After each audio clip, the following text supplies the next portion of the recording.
Well, the goal wasn't really to write a really scary thriller. I wanted to write a very strong, tough heroine. And in particular, I didn't want her to be a cop or an FBI agent or a private investigator.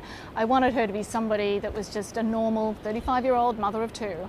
But it became scary when I realised that, your average 35-year-old mother of two doesn't necessarily, revert to violence when things get scary. So she needed a really strong reason to do that.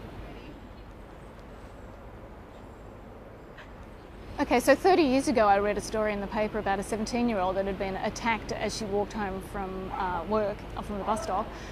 She'd been stabbed and she thought she'd only been punched, but that fact stayed with me for a long time, but more importantly it was very close to where I lived, so I knew the bus stop she'd gotten off at, I knew where she was when it happened, and I was only about 2 years older than her at the time, so her story kind of stayed with me.